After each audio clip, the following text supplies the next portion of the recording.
इस वक्त इस विषय पे आज आपसे बात करने जा रहा हूं। मैं वापस कह देता हूं जो मैंने अभी थोड़ी देर पहले शुरू में कहा था। ये एक ऐसा विषय है जिसको मैंने अपने 30 साल की मिनिस्ट्री में इतनी डीप या इतना डिटेल्ड विषय मैंने अभी तक नहीं सीखा। हाँ, मैंने ट्राइयून गॉड के ऊपर बात करी है, वीडियोस बनाई, आप देख सकते हैं यूट्यूब पे। ट्राइयून गॉड टॉट बाय डैनियल राज और टीचिंग बाय डैनियल राज, जो भी है। लेकिन ये एपिसोड और ये सब्जेक्ट अभी वाला, ये अद्भुत होने वाला है। तो जिसके चलते मैंने जैसे कहा, बहुत ठहराव के साथ और बहुत डीपली और बहुत गंभीरता से आपको ये विषय अब मैं यहाँ से सिखाने जा रहा हूँ। तो मैं चाहता हूँ कि आप में से हर कोई फेसबुक पे कुछ 318 और 510 यूट्यूब पे आप लोग जुड़ चुके, कम से कम 800 लोग इस वक्त में मैं रिक्वेस्ट करता हूँ, क्योंकि ये सब्जेक्ट खास करके हिंदी क्षेत्र में, यानी कि हिंदी भाषा में, इस क्षेत्र में बहुत लोगों ने अपने अपने तरीके से इस विषय पे बात करी है। मैं उसको टच नहीं करूँगा, ठीक है ना। क्या कहा, क्यों कहा, कैसे कहा, है ना, क्या गड़बड़ किया, मुझे उसके बारे में बिल्कुल बात नहीं करनी है। लेकिन जो बाइबल है, मुझे बाइबल दे सकते प्लीज, ये वाला। लेकिन जो बाइबल है, माफ़ी चाहता हूँ, पहले लेना था मुझे, लेकिन सेटअप करने में बहुत टाइम जाता है। हमारा जो सेटअप है ना, उसके लिए बहुत टाइम जाता है। Thank you. ओके, तो जिसको कहते हैं परमेश्वर का वचन, ठीक है ना, ये रहा आपका बाइबल। इसमें से डैनियल राज आप लोगों को सिखाएगा। तो वापस कहता हूं, अद्भुत टॉपिक होने वाला है। आपकी जितनी भी तड़प, आपकी जितनी भी क्या कहते हैं उत्साह, एक्साइटमेंट, उसको हाई कर लीजिए, ऊंचा कर लीजिएगा, क्योंकि परमेश्वर हम सबके जीवन में अद्भुत काम करने जा रहे हैं इस विषय को लेकर। ना, मैं फिर से आ रहा हूं इस विषय पर। ऐसा ही थंबनेल आपको जितनी भी सीरीज बनेगी या एपिसोड बनेगी, उसका थंबनेल ऐसा होगा। तो आपको जब भी पार्ट 1 या episode number 1, episode number 2, episode number 3 ढूंढने में दिक्कत ना हो, उसके चलते ऐसा थंबनेल हम आपके लिए बनाए हैं। और आप देख सकते हैं कि एपिसोड नंबर 1, त्रिएक परमेश्वर पुराने नियम से स्टडी ऑन ट्राइयून गॉड, मूसा की जुबानी विद डैनियल राज, ये ऐसा थंबनेल होगा ना। दोस्तों, आशा करता हूं कि आप लोग जुड़ चुके हैं। फिर से प्लीज और प्लीज खूब शेयर करिए, प्लीज अभी करिए, खूब शेयर करिए। जहां जहां कर सकते हैं, मैं आपसे रिक्वेस्ट करता हूं, खूब शेयर करिए। यूट्यूब का लिंक व्हाट्सएप पे डाल दो, फेसबुक का लिंक व्हाट्सएप पे, आप जितनों को जानते हैं वहां तक डाल दीजिए। और खास करके उन लोगों को जिनको ट्राइयून गॉड की स्टडी चाहिए, त्रिएक परमेश्वर की स्टडी चाहिए। ओके ना दोस्तों, मेरा एक आखिरी सवाल, उसके बाद आगे बढ़ेंगे। मेरा आखिरी सवाल ये है, क्या आप लोग तैयार हैं? क्या आप लोग तैयार हैं? चलिए शुरू करते हैं। सबसे पहले इस टॉपिक को सिखाने से पहले, इस विषय को आगे बताने से पहले, मैं चाहता हूं ये चित्र देख लो। मिल्क ड्रिंकिंग क्रिश्चियंस इस विषय को नहीं समझ पाएंगे। इस विषय को, कौन सा विषय? ये वाला, जो अभी और ये जब तक चलेगा तब तक जो चीजें मैं रखूंगा, मिल्क ड्रिंकिंग क्रिश्चियन उसको नहीं समझ पाएंगे। तो मेरी उन सब से, मिल्क ड्रिंकिंग क्रिश्चियन मतलब क्या डैनियल भाई? मतलब यह है कि जिनको बाइबल का पूरा नॉलेज नहीं है, पूरा से मेरा मतलब है कम से कम 80% तो नॉलेज होना चाहिए, जो कम से कम दिन में 30 से 40 चैप्टर पढ़ता हो, जिसको मसीह बनकर कम से कम 5 साल के ऊपर हो गया हो। इसका मतलब यह नहीं है कि 3 साल का मसीह मेरी वीडियो को ना देखे, बट मैंने क्या कहा, मिल्क ड्रिंकिंग क्रिश्चियन इस विषय को नहीं समझ पाएंगे। अगर परमेश्वर ने आपको ताकत दी है समझने की, जो कि प्रभु देता है, तो बात अलग है। लेकिन मेरा ये स्लाइड बनाने के पीछे मकसद क्या है? अगर आप ये जानना चाहते हैं तो मकसद ये है कि बात को समझते नहीं है और फिर वो कमेंट्स करने के लिए उनकी उंगलियां चलना शुरू हो जाती है। ये मत करिए, ये मकसद है मेरा। कुछ चीज ऐसा हो सकता है कि आपको आज ना समझ में आए, कुछ चीज ऐसा हो सकता है कि आपको बाद में समझ में आए, 1 हफ्ते बाद, 1 महीने बाद, या जब आपकी आंखें खोले प्रभु तब आपको समझ आए। लेकिन उसके बीच में आप क्या कर जाते हैं, माफी चाहता हूं जो मैं शब्द यूज कर रहा हूं, आप कर जाते हैं मूर्खता की हरकत। ऐसे कैसे बोल दिया डैनियल राज ने, ऐसा थोड़ी होता है। ये नहीं करिएगा, मेरी रिक्वेस्ट है आप लोगों से, ऐसा मत करिएगा। आप चुपचाप सुन सकते हैं, अगर आपको कोई चीज समझ में नहीं आई तो उसके लिए प्रार्थना कर सकते हैं, परमेश्वर के पास में बैठ सकते हैं। एक वादा तो मैं आपसे जरूर करूंगा जो कि मैं करते भी आ रहा हूं, और वो वादा ये है कि डैनियल राज कभी भी, जब भी, तब भी, अब भी और आगे भी वचन से बिना बात किए, मतलब वचन को रखकर ही बात करूंगा, वचन के बाहर कुछ नहीं बोलूंगा। और वचन को जब रखूंगा तो कॉन्टेक्स्ट में रखूंगा, वचन को जब रखूंगा तो हिस्ट्री के हिसाब से भी रखूंगा, ट्रांसलेशन के भी हिसाब से रखूंगा। ओरिजिनल मैन्युस्क्रिप्ट क्या था, अभी जो मॉडर्न ट्रांसलेशन है वो क्या है, और बहुत सारी ट्रांसलेशंस क्या कहते हैं, उन सबको। और यही वजह है कि डैनियल राज डंके की चोट पे बोलता है कि जिसको 18 तक पता है उसको 17 मत सिखाओ, आप 19 सिखाओ, मैं आपके पैर के पास बैठ के सीख लूँगा। तो मेरी नम्र विनंती है उन सभी से, जो मसीह जनता है, MMB के लोग, साउंड डॉक्ट्रिन के प्यार करने वाले, और वो सभी विरोधी लोग जो मुझे पसंद नहीं करते, खास करके ये चेहरा पसंद नहीं करते, मैं माफ़ी चाहता हूँ कि ये चेहरा आपको बार बार दिखता रहेगा। जो विरोधी लोग हैं, मेरा चेहरा आपको बार बार दिखता रहेगा, कुछ नहीं कर सकते। तो आपको क्या करना है, सुनना है। पौलुस कहता है कि जो अच्छी है उसको ले लो, और जो अच्छी नहीं है उसको छोड़ दो। देर सवेर आपको कई बातें समझ में आ जाएंगी। वॉइस भी चेक करते रहना सेम टाइम, यूट्यूब का भी, ठीक है ना दोस्तों। तो वापस कहता हूं कि आज एपिसोड नंबर 1 है इस विषय पे, जो कि लिखा है त्रिएक परमेश्वर, इंग्लिश में है ट्रायून गॉड, पिता, पुत्र, पवित्र आत्मा, जिसको हम कहते हैं ट्रायून गॉड। तो आपको मैंने ये बता दिया त्रिएक शब्द, क्योंकि कई लोग, थोड़ा आगे कर दो, त्रिएक शब्द कई लोग कहते हैं, या थैंक यू, कई लोग कहते हैं कि त्रिएक शब्द बाइबल में नहीं है। खास करके वो लोग, मैं बहुत आराम से जाऊंगा, ठीक है ना, एक एक शब्द के ऊपर आप लोगों को जो है टीच करता हुआ जाऊंगा, तो इसके लिए आप लोग तैयार रहिएगा। कई लोग कहते हैं कि त्रिएक शब्द बाइबल में नहीं है, एग्री करता हूँ, नहीं है बाइबल में। अगर किसी को ढूंढना है, आपकी उम्र खत्म हो जाएगी, आप मर जाओगे, आप दुनिया के किसी भी ट्रांसलेशन को निकाल लीजिए, आपको त्रिएक शब्द बाइबल में नहीं मिलेगा। तो इसका मतलब क्या है, क्योंकि बाइबल के अंदर त्रिएक शब्द नहीं है, ट्रायून गॉड का शब्द नहीं है, तो इसका मतलब क्या परमेश्वर ट्रायून नहीं है? ये तो फिर मूर्खता हो जाएगी ना। लिखा है लेकिन पूरे बाइबल में त्रिएक परमेश्वर है। एक होता है कि शब्द नहीं लिखा है, एक होता है कि उसको परमेश्वर ने अपनी उपस्थिति, पिता ने खुद की उपस्थिति, पुत्र ने खुद की उपस्थिति, पवित्र आत्मा ने खुद की उपस्थिति, बाइबल के कई हिस्सों में, कई घटनाओं में और कई इलाकों में कई लोगों के द्वारा अपनी उपस्थिति दर्ज करवाई है। यहाँ तो तालियां बजती है, क्या बात है, वाह सी। तो फिर से कहता हूं कि अगर किसी को वाद विवाद करना है, किसी को बहस करना है, तो भैया आपको हम पहले से ही बता दे रहे हैं कि त्रिएक शब्द बाइबल में नहीं है, तो बहस मत करो। और ना ही वो लोग, खास करके कुछ अलग ग्रुप के लोग जिसमें मुस्लिम्स आते हैं, इस्लाम, और भी कई लोग हैं, कहते हैं कि तुम ट्रायून गॉड को वर्शिप करते हो, तुम त्रिएक परमेश्वर को वर्शिप करते हो। तो उनका जो अधूरा ज्ञान है ना, उनके मुंह से एक शब्द निकलवाता है, कहता है कि कहाँ लिखा है बाइबल में ट्रायून गॉड। तो मैं आपको अभी से बता देता हूँ, परेशान मत हो, नहीं लिखा है, नहीं लिखा है। तो खेल खत्म। लेकिन उसको ऐसा बोलकर चैप्टर क्लोज नहीं होता है, क्योंकि परमेश्वर आपके हिसाब से जो आपको चाहिए वैसा आपके लिए बाइबल में स्टेटमेंट्स नहीं लिखेगा। जैसे मैंने कहा, पूरे बाइबल में त्रिएक परमेश्वर, बहुत ध्यान से सुनना, triune God, capital G, capital O, capital T आपको मिल जाएगा, जिसकी स्टडी आज एपिसोड नंबर 1 है।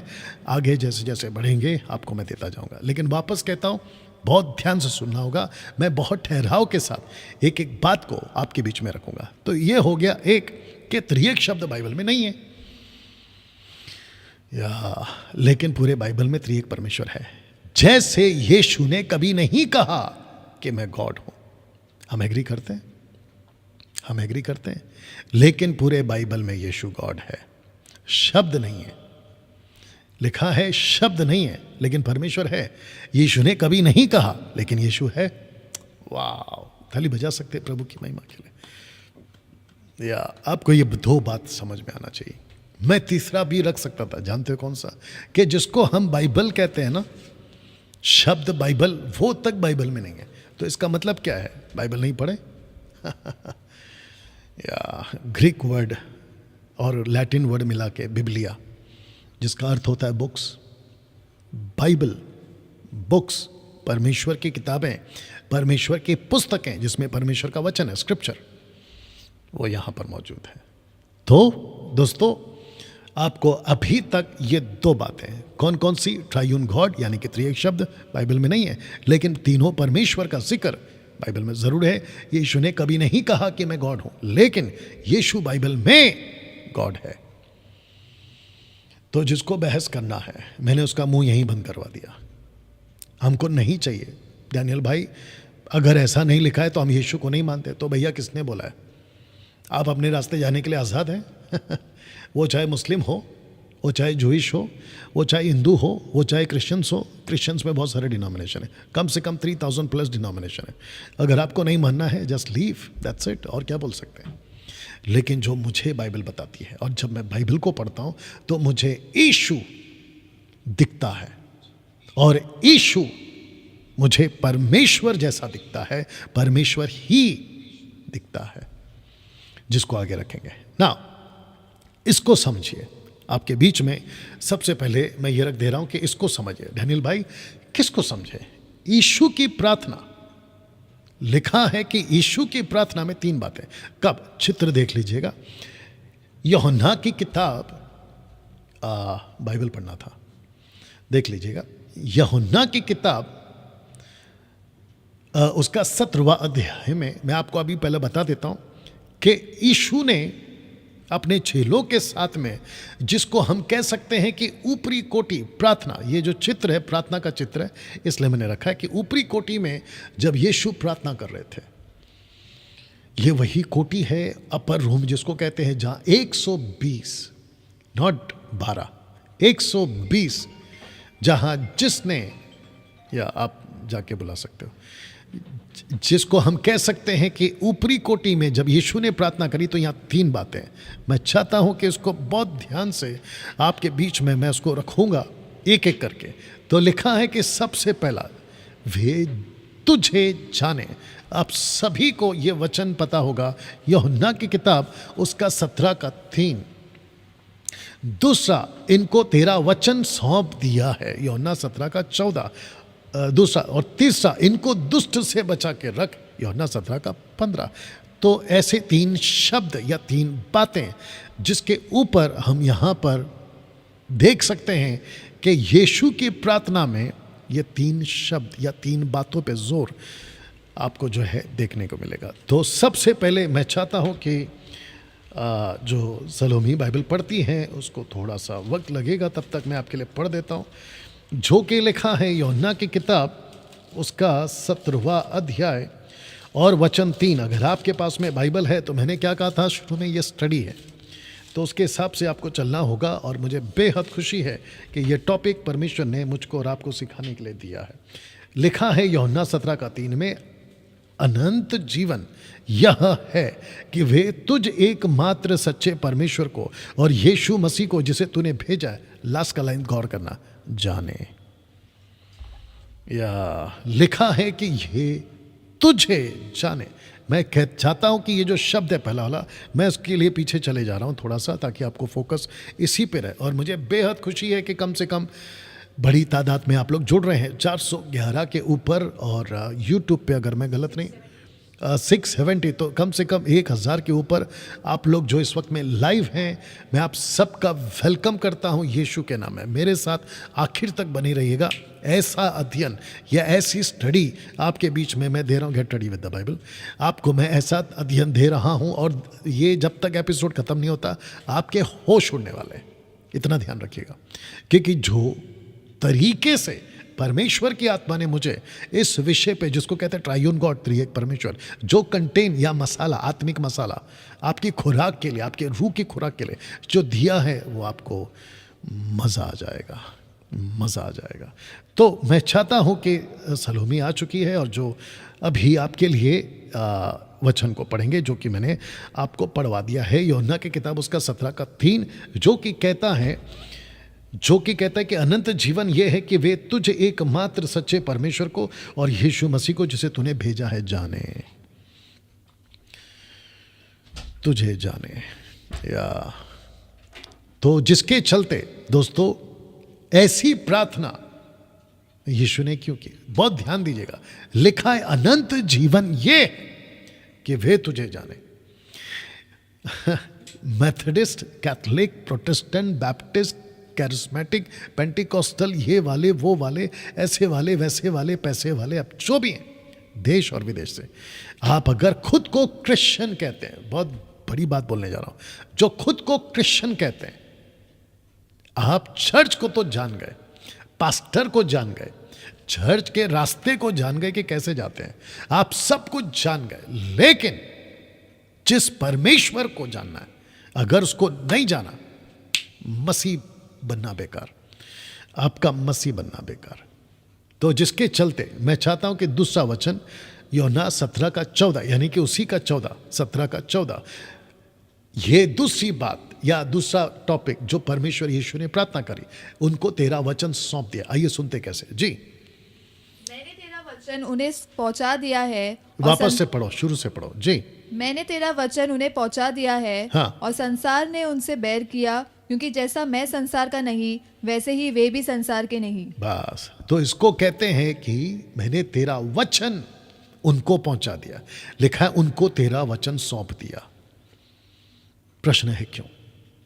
जिसके पास में अनंत काल का परमेश्वर, जिसको कहते हैं, सब ठीक है, आवाज ठीक है, जिसको कहते हैं कि जिसके पास में अनंत काल का परमेश्वर, अनादि काल का परमेश्वर, सनातन परमेश्वर, हमेशा वाला परमेश्वर, ना कभी पैदा हुआ था ना कभी मरेगा, जो था, जो है और जो रहेगा।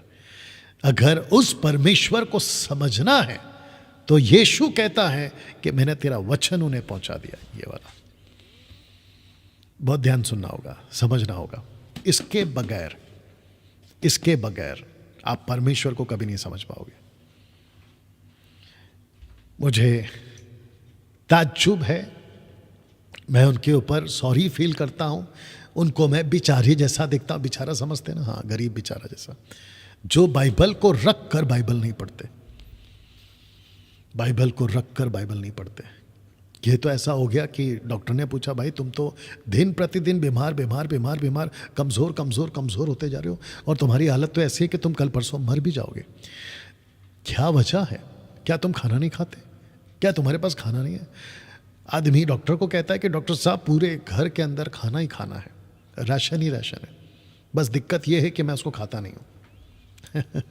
इसको कहते हैं कि आपके पास में परमेश्वर का वचन है, food, the bread of life, वचन, रोटी आपके पास है, लेकिन आप उसको खा नहीं रहे। इसलिए मैंने कहा कि मैं आपके लिए बेचारा फील करता हूँ, सॉरी फील करता हूँ कि तुम्हारी क्या हालत है।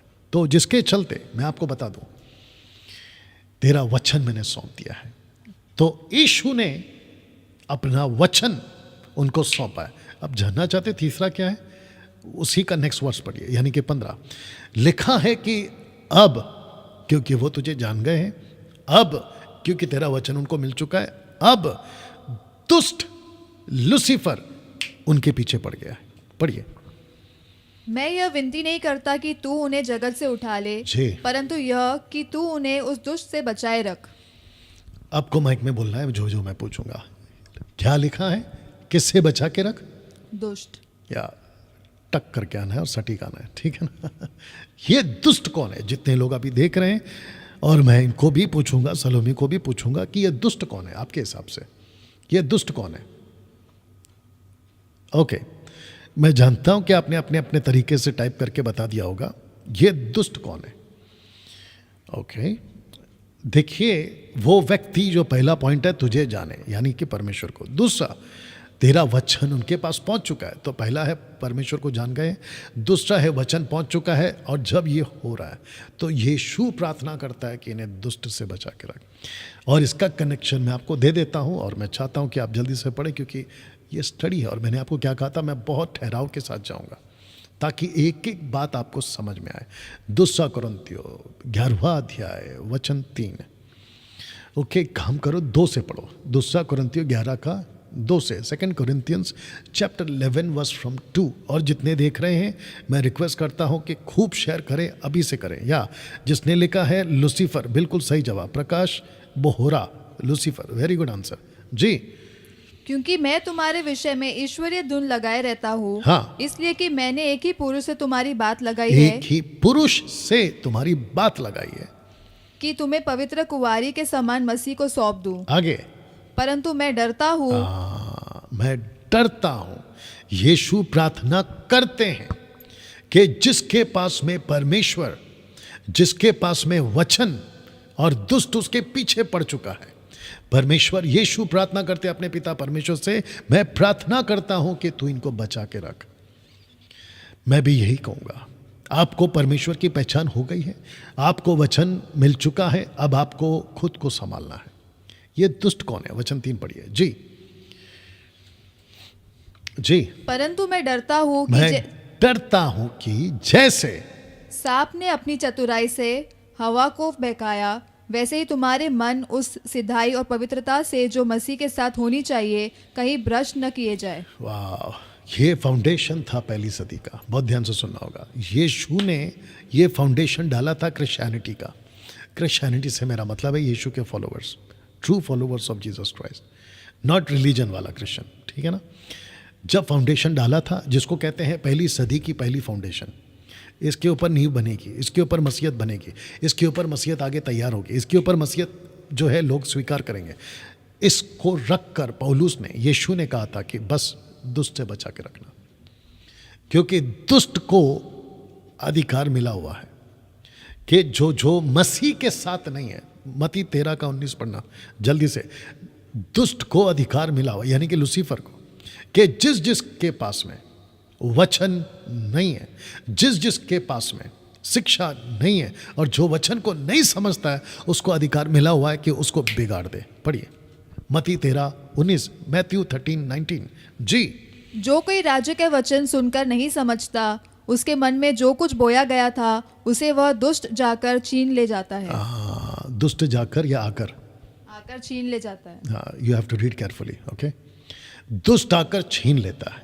इसका मतलब क्या है कि दुष्ट यीशु के हिसाब से तब भी था, पौलुस के हिसाब से तब भी था, और आज भी ये दुष्ट total 24/7 with extra time, with extra army, ये टोटल अपने काम पे लगा हुआ है कि मसीह की देह को बिगाड़ता चलो, बिगाड़ता चलो, बिगाड़ता चलो, जिसके ऊपर मैं डिटेल में आराम से बाद में आऊँगा। तो दोस्तों, ये 3 बातें आपके बीच में मैंने रखी हैं। पहला, वे तुझे जाने, और आपको जानना है।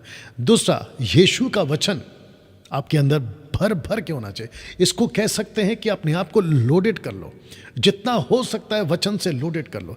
देखिए, कुछ लोग कहते हैं इतने सारे प्रचारक हैं, किसको सुने, कंफ्यूजन बहुत है। आप ही की दुनिया में मैं भी रहता हूं, तो मैं इतना कंफ्यूज क्यों नहीं होता?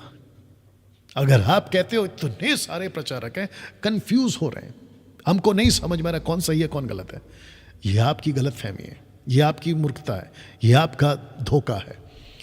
आप ही की दुनिया में मैं भी रहता हूँ, यूट्यूब को मैं भी देखता हूँ, फेसबुक को मैं भी देखता हूँ, सोशल प्लेटफॉर्म पे मैं भी कईयों को सुनता हूँ या देखता हूँ, तो मैं क्यों नहीं कंफ्यूज होता? इसको कहते हैं कि जिसकी बुनियाद मजबूत हो ना, उसको कोई आंधी तूफान गिरा नहीं सकती। अगर ये बात आपको इतनी समझ में आ गई कि जिसका फाउंडेशन मजबूत है, उसको कोई आंधी तूफान आकर नहीं गिरा सकती। अगर आपको स्क्रिप्चर का नॉलेज ही नहीं है, तो आप तो पूरी जिंदगी भटकते रहोगे। ये बात आपको समझ में आनी चाहिए। तो मुझे बेहद खुशी है कि कम से कम 450 फेसबुक पे और 1200 यूट्यूब पर है। तो इसको कह सकते कि कम से कम 16, अच्छा, टोटल 1200 नहीं, तो ऐसा मत बताओ ना, मेरे को सिर्फ एक ही बताओ। टोटल 1200 लोग अभी इस वक्त में आपके बीच में जो है लाइव है, तो मैं सभी 1200 को वेलकम करता हूँ। खूब शेयर करिए, मेरी रिक्वेस्ट है। इसकी कॉपी लिंक करके, कॉपी करके फेसबुक या यूट्यूब से आप जो है इसको खूब लोगों तक बताएं या उसको पहुंचाएं, क्योंकि एक अद्भुत टीचिंग है ना। दोस्तों, यीशु की प्रार्थना में ज़्यादा जोर या ज़्यादा जोर परमेश्वर को जानने पर ही है, या परमेश्वर को जानना। तो जितने अभी देख रहे हैं, मेरा डायरेक्ट क्वेश्चन आप लोगों से, आप मसीह तो बन गए, कैथलिक हो सकते हैं, मेथोडिस्ट हो सकते हैं, बैप्टिस्ट हो सकते हैं, पेंटिकोस्टल हो सकते हैं, कैरिस्मेटिक हो सकते हैं, इंडिपेंडेंट, अलग अलग ग्रुप के लोग हो सकते हैं। 3000 से भी ज़्यादा डिनोमिनेशंस है विश्व में, आप उनमें से कोई एक हो सकते हैं। तो मेरा सीधा सवाल आपसे पहला ये, क्या आपने खुद व्यक्तिगत तौर पे, पर्सनल लेवल पे, क्या आपने परमेश्वर को जाना? अगर आपने परमेश्वर को नहीं जाना तो आपका सैल्वेशन किसी काम का नहीं है। माफ़ी चाहता हूँ ये बोलने के लिए, आपको शायद ठीक नहीं लग रहा होगा, हु केयर्स, मुझे नहीं फ़र्क पड़ता, लेकिन जो सच है वो सच है। अगर आपने परमेश्वर को नहीं जाना, और वो पुस्तक जिसको बाइबल कहते हैं, अगर आप इसको नहीं पढ़ रहे हो, आपका सैल्वेशन किसी काम का नहीं है। ओके डैनियल भाई, कुछ एग्जाम्पल दीजिए। तो आपके बीच में एक एग्जाम्पल रख रहा हूं। यूहन्ना की किताब उसका 4:22 लिखा है कि तुम जिसे नहीं जानते उसका भजन, ब्रैकेट में वर्शिप, करते हो, और हम जिसे जानते हैं, यीशु कह रहा है, हम उसका भजन करते हैं, यानी कि वर्शिप करते हैं। तो इसको कहते हैं कि जानते तो नहीं है, वर्शिप कर रहे हैं। मरकुस का किताब उसका 7:6, मार्क चैप्टर 7:6, अगर मैं गलत नहीं हूं। आइए जल्दी से। और मैंने क्या कहा था कि बहुत ठहराव के साथ आपके बीच में मैं बातों को रखूंगा, ठीक है ना? आइए सुनते हैं जी। मैथ्यू 7:6, उसने उनसे कहा, यशायाह ने तुम कपटियों के विषय में बहुत यशायाह जो कि यीशु के पहले 600 साल पहले ये प्रोफेसी करी थी, वो कहता है कि यशायाह ने, यीशु जी कहते हैं तुम कपटियों के बारे में, हिपोक्रेट्स के बारे में बिल्कुल सही कहा है। आइए सुनते क्या कहा है। जैसा लिखा है जी, ये लोग होठों से तो मेरा आदर करते हैं, आगे आगे, यू हैव टू कंप्लीट, पर उनका मन मुझसे दूर रहता है। बस सी, इसको कहते हैं कि जानते नहीं है लेकिन वर्शिप कर रहे हैं। जिसको नहीं जानते उसको वर्शिप कर रहे हैं। यीशु कहता है मैं जिसको जानता हूं मैं उसकी आराधना करता हूं। मसीह तो है और खुद का नाम, अभी थोड़ा सा मिर्ची लगेगी लेकिन कुछ नहीं करते क्योंकि बाइबल स्टडी है, ठीक है ना? आपको बर्दाश्त करना ही पड़ेगा। मैं आपको बता दूं कि कुछ लोग खुद को वर्शिपर कहते हैं। मैं वर्शिपर हूँ, मेरा ये एल्बम फेमस है, मैं वहाँ फेमस हूँ, अल्हाना हूँ, फलाना। मैं किसी को व्यक्तिगत टारगेट नहीं कर रहा हूँ, but you need to understand इस वचन के, तुम जिसे नहीं जानते उसका भजन करते हो। और आपको पता है कॉन्टेक्स्ट में कौन है? यहाँ एक औरत है जिसको कहते हैं सैमरिटन वुमन, सामरी औरत। सामरी औरत अन्य जाति नहीं है। दो ग्रुप हो गया था सुलेमान राजा के टाइम पे, एक हो गया था इज़राइल और दूसरा हो गया था जूडा। आपको मैं इसके ऊपर स्टडी दे चुका, ये वही औरत है। तो यीशु कहता है कि तुम जिसे नहीं जानते उसका भजन करते हो, वर्शिप तो कर रहे हो, जिसे मैं जानता हूँ उसका भजन करता हूँ। तो सबसे पहला पॉइंट क्या था? परमेश्वर को जानो। अब इसको पढ़िए, एक्ट चैप्टर 8:31। उसने कहा जब तक कोई मुझे ना समझाए तो मैं क्यों कर समझूं। ये कौन है? ये कौन है? ये वो है जिसको कहते हैं यूनक खोजा। एक्ट चैप्टर 8:26 से आगे आपको ये पूरी कहानी मिल जाएगी। तो यूनक क्या कहता है? मैं यशायाह की किताब तो पढ़ रहा हूं, ऊपर से मैं हर सब्त के दिन मैं आता हूं आराधनालय में और मूसा के हिसाब से मैं वर्शिप भी करता हूं। लेकिन दिक्कत की बात यह है कि मुझे जब तक कोई वचन नहीं समझाए मैं कैसे समझूं। तीसरा, एक्ट चैप्टर 17:23, क्योंकि मैं फिरते हुए तुम्हारी पूजने की वस्तुओं को देख रहा था तो एक वेदी भी पाई, एक ऐसी वेदी भी पाई जिस पर लिखा था कि अनजाने ईश्वर के लिए। और ये अनजाना ईश्वर कौन है? परमेश्वर यहोवा। परमेश्वर यहोवा अनजाने ईश्वर के लिए जिसे तुम बिना जाने पूछते हो, मैं तुम्हें उसका सुसमाचार सुनाता। मैंने आपको यहां पे टोटल 3 एग्जाम्पल दिया, अभी और आगे भी दूंगा। कहता है कि तुम एक ऐसे पत्थर को पूछते हो, उस पत्थर पर लिखा है अनजाना ईश्वर। तुम सदियों से पूछ रहे हो, तुम बरसों से पूछ रहे हो, तुम्हारी एक पीढ़ी खत्म हो गई, अगली पीढ़ी को भी तुमने यही सिखाया कि जितने भी बाकी उस क्षेत्र की बात कर रहा हूं, एथेन की बात कर रहा हूं, जहां पे मोदी जी अभी बीच में जाके आए, एथेन आपको याद होगा, है ना, आपने न्यूज़ में भी देखा होगा, वहां जितने भी गॉडिस्ट, बहुत सारे ईश्वर, उनके बीच में एक पत्थर था और वो पत्थर पर लिखा था अनजाने ईश्वर के लिए। तो वहां के जो लोग थे वो वर्शिप तो कर रहे थे लेकिन परमेश्वर को नहीं जान रहे थे। मैं इसको ऐसा कहना चाहूंगा, आज पास्टर तो बन गए हैं लेकिन परमेश्वर को ही नहीं जान रहे। आज वर्शिपर तो बन गए हैं लेकिन परमेश्वर को ही नहीं जान रहे। मैं किसी पे दोष नहीं लगा रहा हूं, लेकिन बात पते की कर रहा हूं। प्रीचर तो बन गए लेकिन परमेश्वर को नहीं जानते। परमेश्वर के बारे में किताबें तक लिखते हैं और दूसरों को बेचते हैं, लेकिन खुद का नॉलेज जीरो है। डैनियल भाई, आप किसी को टारगेट कर रहे हैं? बिल्कुल नहीं। क्या मैं किसी को ताना मार रहा हूं? बिल्कुल नहीं। मैं बिल्कुल साफ बात कर रहा हूं, और जो है वो है। जिस परमेश्वर की आप आराधना कर रहे हैं, आप उसको नहीं जानते हैं कि वो कौन है, क्या है, गई भैंस पानी में। नाउ, एक ऐसा व्यक्ति जो यीशु के पहले आया था, और उस व्यक्ति का नाम है जॉन द बैप्टिस्ट। जानते हो उसने क्या कहा? कहता है परमेश्वर को किसी ने कभी नहीं देखा। द ऑलमाइटी गॉड, एलोहिम, यहोवा, उसको कभी किसी ने नहीं देखा। और ये लाख टक्का सही है, उसको कभी किसी ने नहीं देखा। मूसा ने हिम्मत करी, और भी कई लोगों ने हिम्मत करी होगी जो कि बाइबल में नहीं लिखा है, उसने हिम्मत करी कि मुझे आपको देखना है। तो परमेश्वर कहता है, जब मैं उस टॉपिक पे आऊंगा तो डिटेल में बात करूंगा, और इसी से रिलेटेड है वो, ठीक है ना। कहता है कि तू देखेगा तो मर जाएगा मुझे, बस मैं चट्टान के दायरे में खड़ा रहूंगा, तू मेरी पीठ को देख पाएगा, दैट्स इट। तो ये बात सच है कि परमेश्वर को किसी ने नहीं देखा। लेकिन जो नीचे की लाइन है ना, उसको पढ़ो। कहता है एक लौता पुत्र, यानी यीशु, एक लौता पुत्र जो पिता की गोद में है, उसी ने उसे प्रकट किया है। अब इसका कनेक्शन आपको देने जा रहा हूं। यीशु का एक चेला था साहब, उसका नाम था फिलिप। आइए पढ़ते क्या लिखा है। और यह बात तब हो रही थी, आपको पता है, the book of John chapter 14, और उसके पहले ऊपर यानी कि 6 और 7 में उसने कहा है, मैं ही मार्ग हूं, मैं ही सत्य हूं, मैं ही जीवन हूं। ऐसे करते करते जब यीशु ने पिता की बात करी तो फिलिपुस ने उससे कहा, हे प्रभु, पिता को हमें दिखा दे, यही हमारे लिए बहुत है। ओ किसको दिखा दे?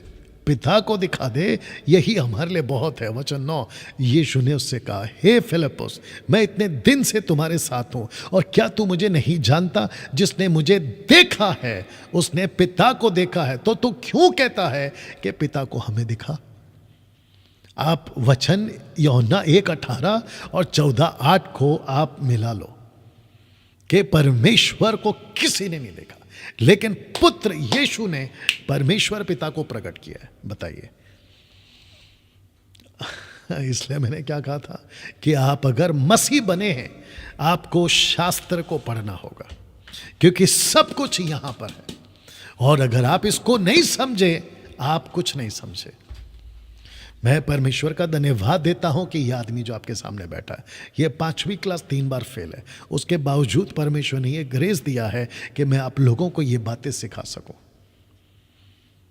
और इसमें मेरा कुछ नहीं है, सब कुछ परमेश्वर का है। इसलिए घमंड भी मैं करता हूं क्योंकि ये उसका ज्ञान है, मेरा अपना कुछ नहीं है।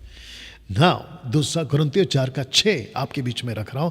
देखिए कितना गजब लिखा है।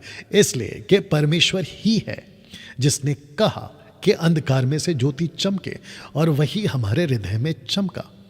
अब इसका कनेक्शन ले लो कि परमेश्वर की महिमा की पहचान की ज्योति यीशु मसीह के चेहरे से प्रकाशमान हो। तो परमेश्वर पिता की रोशनी, परमेश्वर पिता की पहचान, परमेश्वर पिता की ज्योति किस में चमकती है? यीशु में। और यीशु जब आपके दिल में आता है तो पिता की रोशनी के साथ आपके दिल में आता है। क्या बात है। यहां ताली बजनी चाहिए प्रभु की महिमा के लिए। क्या बात है दोस्तों, कैसा लग रहा है? टाइप करते जाएं। रिस्पॉन्स देते जाएं। 470 के आसपास आप लोग इस वक्त में मुझे देख रहे हैं फेसबुक पे, और 750 से भी ज़्यादा आप लोग अभी यूट्यूब पर हैं। तो इसका मतलब है कि ऑलमोस्ट 1200 से भी ज़्यादा लोग आप लोग देख रहे हैं। मैं आपका वेलकम करता हूँ। डैनियल भाई, आप बार बार क्यों कहते हैं कि इतने लोग देख रहे हैं, इतने लोग देख रहे हैं? वो इसके लिए क्योंकि मैं आपको बताना चाहता हूँ कि मेरी नज़र में आप लोग हैं, और मैं आपके जो वक्त आप लोग अभी सीखने के लिए दे रहे हैं, मैं उसकी कदर करता हूँ, इसलिए बार बार याद कराता हूँ। हाँ, और दूसरा एंगल ये भी ले लीजिए कि जो विरोधी लोग हैं उनको भी पता चले कि मसीह जगत में खरी शिक्षा अभी भी जिंदा है। अभी भी जिंदा है। ओके, दूसरा वचन रख रहा हूं, कुलुस्सियों 1:15 पढ़िए क्या लिखता है। The book of Colossians chapter 1:15 कहता है, वह ब्रैकेट में यीशु तो अदृश्य परमेश्वर का प्रतिरूप और सारी सृष्टि में पहलौटा है। तो यीशु कौन है साहब? अदृश्य, इनविजिबल, अदृश्य परमेश्वर का प्रतिरूप और सारी सृष्टि में पहलौटा है। कुलुस्सियों 2:9 नेक्स्ट उसी का अगला चैप्टर, क्योंकि उसमें ईश्वरत्व की सारी परिपूर्णता सदैव वास करती है। ईश्वरत्व गॉडलीनेस, परमेश्वर की गॉडली या गॉडवुड, हाँ, परिपूर्णता वास करते हैं। किसमें? यीशु में, उसमें यानी यीशु में। वाह! तो जिसके पास यीशु है, मतलब जिसके पास वचन है, आदि में वचन था, वचन परमेश्वर के साथ और वचन ही परमेश्वर था। तो जिसके पास में स्क्रिप्चर है उसके पास में परमेश्वर है। जिसके पास में परमेश्वर है, यीशु है, उसके पास में उसकी पहचान है। ये कनेक्शन देना चाहता। जो परमेश्वर को पहचान गया, बहुत ध्यान से सुनना, बड़ी बात बोलने जा रहा हूं। जो परमेश्वर को पहचान गया, लूसीफर डायरेक्ट भी आकर 2 सिंहों के साथ, जो कि नहीं है उसको, उसके बावजूद आपको नहीं फंसा पाएगा। तो 21वीं सदी की मसीहत, खास करके 20-30 साल से जो मसीहत के अंदर आ चुके हैं, माफ़ी चाहता हूं जो मैं शब्द बोल रहा हूं, आप लोग कुछ प्रचारकों की वजह से बहुत सुस्त हो गए हैं आप लोग। क्योंकि कुछ प्रचारकों ने, खास करके मोटिवेशनल, प्रॉस्पेरिटी, ब्लेसिंग टाइप के प्रचारकों ने आप लोगों को है ना सुस्त बना दिया है, और आप लोगों को ऐसा धोखा दे के रखा हुआ है, आपको धोखे में रखा है कि परमेश्वर आपसे बहुत प्यार करता है, आप चाहे कितना भी पाप करो। विचित्र लोग आजकल आ रहे हैं, उसके ऊपर अलग से वीडियो बनाऊंगा। कहते हैं कि तुम कितना भी पाप करो फिर भी परमेश्वर आपके साथ है। ये बिल्कुल गलत टीचिंग है। नंबर 1, कहते हैं परमेश्वर इतना प्यार करता है कि आप बिल्कुल रिलैक्स रहो, खुश रहो। बकवास की टीचिंग है ये। लेकिन सच क्या है? परमेश्वर को आपको पहचानना है। अगर आपने परमेश्वर को नहीं पहचाना, दिक्कत हो जाएगी। मैं चाहता हूं कि ये जो स्क्रीन पर आप थोड़ा सा फोकस करें। लिखा है कि 90% मसीहत को परमेश्वर की पहचान, बहुत ध्यान से देखना आगे की जो लाइन रख रहा हूं, 90% मसीहत को परमेश्वर की पहचान संस्था जो मानती है ना, उसके हिसाब से कराई जाती है। डिनोमिनेशन, डैनियल भाई, संस्था मतलब क्या? डिनोमिनेशन। तो कुछ डिनोमिनेशन ऐसी मानती है तो परमेश्वर ऐसा है, कुछ डिनोमिनेशन कहती है परमेश्वर वैसा है तो परमेश्वर वैसा है।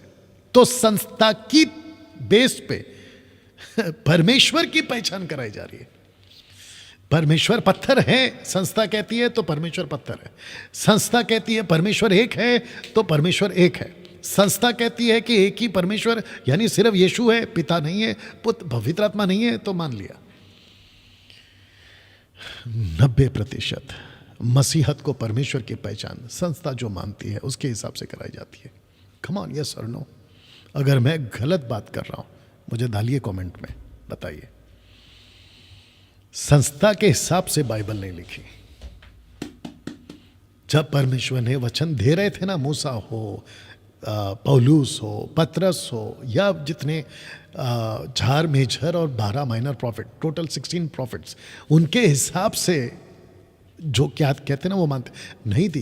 परमेश्वर ने वचन उनको दी ताकि संस्था को कहा कि फॉलो दिस। तो संस्था को क्या फॉलो करना है? स्क्रिप्चर। संस्था को क्या सिखाना था? संस्था को सिखाना था वचन।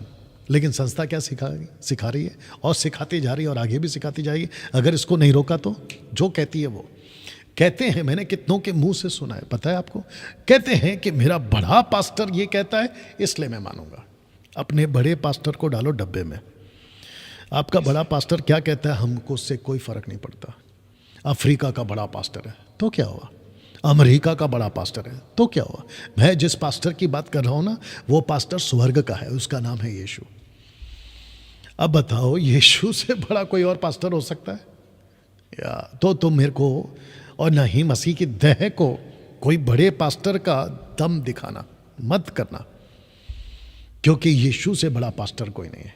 जल्दी पढ़ो इब्रानियों 13:8 अगर मैं गलत नहीं हूँ, 13:20 माफ करना, हिब्रू 13:20 अगर मैं गलत नहीं हूँ,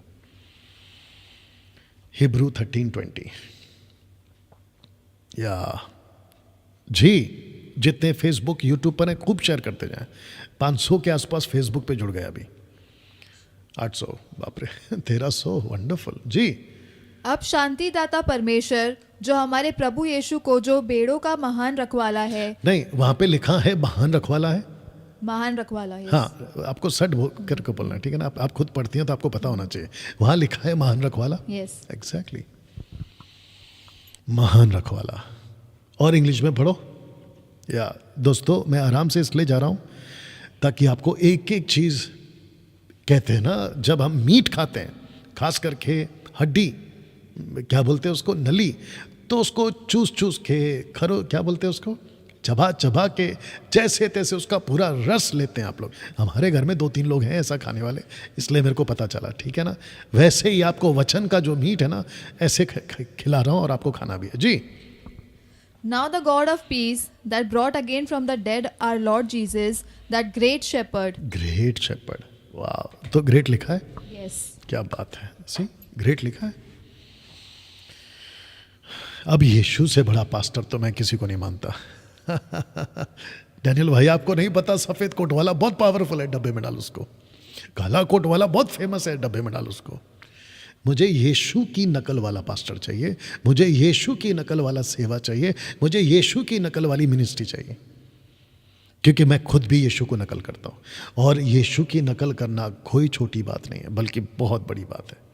फॉलो मी, जीसस ने क्या कहा, डंके की चोट पे कहा फॉलो मी।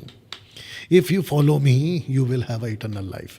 पतरस पौलुस ने क्या कहा, मुझे फॉलो करो। क्यों? क्योंकि यीशु को वो फॉलो करते थे। वाह, आपको हम क्यों कह रहे हैं कि डैनियल राज को आप सुनते हैं? क्योंकि डैनियल राज यीशु को सुनता है। हम आपको क्यों कहते हैं मसीह मंथन से जुड़ो? क्योंकि मसीह मंथन यीशु को सुनता है। क्या बात है, सी। तो जिसके चलते दोस्तों आपके बीच में ये बातें मैं रख रहा हूं, तो फिर से पढ़ दे रहा हूं और वचन भी रखूंगा कि मसीहत को परमेश्वर की पहचान, 90% मसीहत को परमेश्वर की पहचान संस्था जो मानती है उसके हिसाब से कराई जाती है।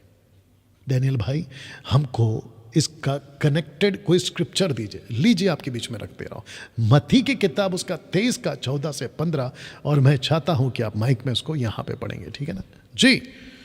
तुम मनुष्य के विरोध में स्वर्ग के राज्य का द्वार बंद करते हो, न तो आप ही उसमें प्रवेश करते हो और न उसमें प्रवेश करने वालों को प्रवेश करने देते हो। फिर से पढ़िए।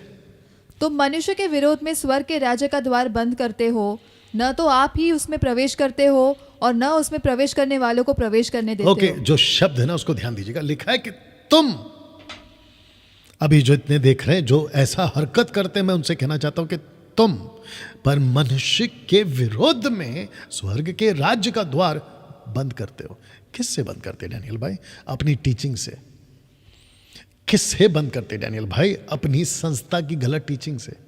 लिखा है ना तो आप उसमें प्रवेश करते हो और ना उसमें प्रवेश करने वाले को प्रवेश करने देते हो। ये तो ऐसा हो गया ना, यीशु ने क्या कहा, जल्दी निकालो, मत्ती 14 का 15, मत्ती 14 का 15। ये तो ऐसा हो गया ना, यीशु ने कहा अंधा अंधे को रास्ता नहीं दिखा सकता, मत्ती 15:14 जी, 15 का 14, मत्ती 15:14, 15-14 जी जी, मत्ती 15 का 14 जी। उनको जाने दो, हाँ। वे अंधे मार्गदर्शक है, और अंधा यदि अंधे को मार्ग दिखाए तो दोनों ही गड्ढे में गिर पड़ेंगे। फिर से पढ़िए और विद कॉन्फिडेंस जी। उनको जाने दो, हाँ। वे अंधे मार्गदर्शक है और अंधा यदि अंधे को मार्ग दिखाए तो दोनों ही गड्ढे में गिर पड़ेंगे। ओके, तो इसका कॉन्टेक्स्ट ये है कि यीशु जा रहा था भीड़ को कि तुम मेरे पीछे चलो, उनको जाने दो, शास्त्री फरसियों को सदूकियों को जाने दो, जो उल्टा सीधा सिखाते उनको जाने दो, लेकिन उनका ये कहना था कि तुम मेरे पीछे चलो। मैं भी आपको यही कहना चाहता हूं कि जो खुद नहीं जा रहे, अपनी गलत शिक्षा के चलते 90% संस्था की टीचिंग है, मसीह की देह में, मसीहत के देह में 90% संस्था की टीचिंग है, डिनोमिनेशन की टीचिंग है, याद रख लो। तो ऐसे लोगों को कहता है, प्रभु कहता है जाने दो, वो खुद भी नहीं जाएंगे और जो उनके फॉलोवर्स हैं उनको भी नहीं जाने देंगे। तो इसको कहते हैं कि ना तो खुद जाते हैं ना प्रवेश करने वाले को जाने देते हैं। आगे पढ़ते हैं वचन 15, आपको माइक रेडी रखना है हाथ में। वचन 15, हे कपटी शास्त्रियों, हे कपटी शास्त्रियों और फरीसियों, तुम पर हाय, तुम एक जन को अपने मत में लाने के लिए सारे जल और थल में फिरते हो जी। और जब वह मत में आ जाता है जी। तो उसे अपने से दुना नारकीय बना देते हो। ओके, बैठ जाइए। मैं चाहता हूं कि आपको मैं इसको फिर से बता दूं। लिखा है कि हे कपटी शास्त्री फरीसियों, तुम पर हाय, तुम एक जन को अपने मत में लाने के लिए, मतलब अपने डिनोमिनेशन में लाने के लिए सारे जल थल में फिरते हो।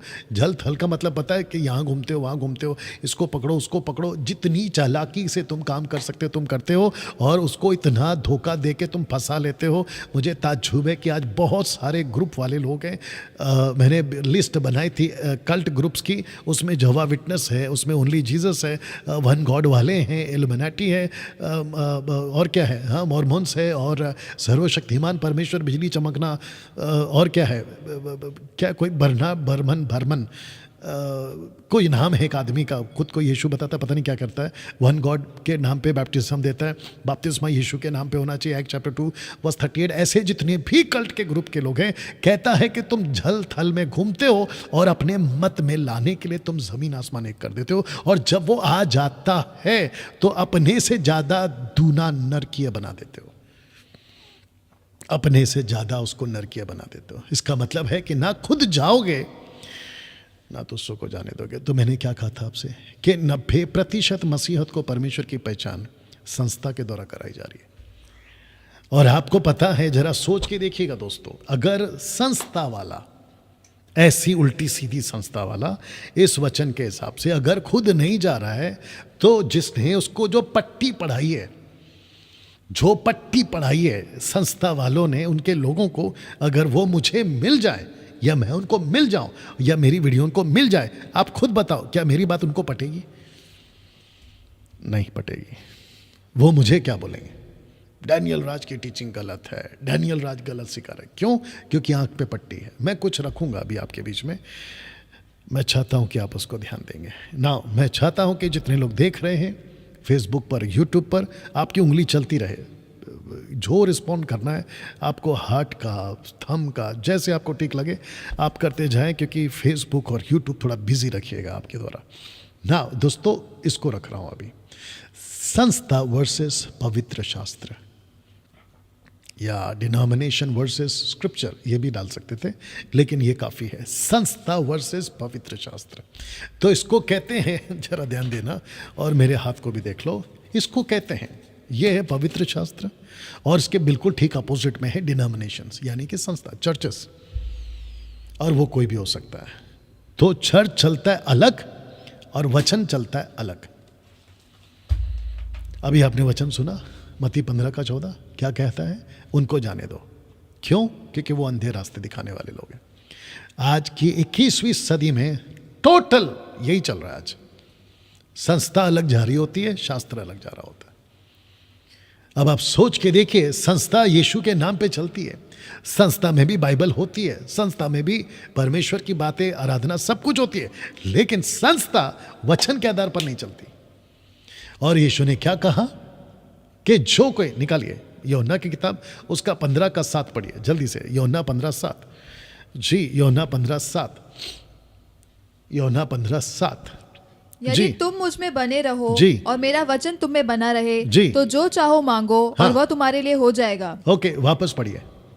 यदि तुम मुझ में बने रहो हाँ। और मेरा वचन तुम में बना रहे। एक सेकंड, तुम मुझ में बने रहो, बाकी तुमको जो करना है करो, ऐसा है क्या? नहीं, फिर क्या है? मेरा वचन तुम में बना रहे। एग्जैक्टली अभी 14:23 पढ़ो, उसी का 14:23।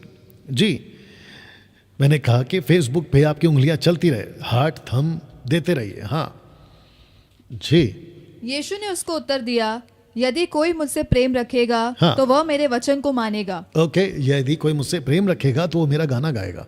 वचन को मानेगा। ऐसे आया करो। जो कोई मुझसे प्रेम करेगा वो सिर्फ चढ़ जाएगा।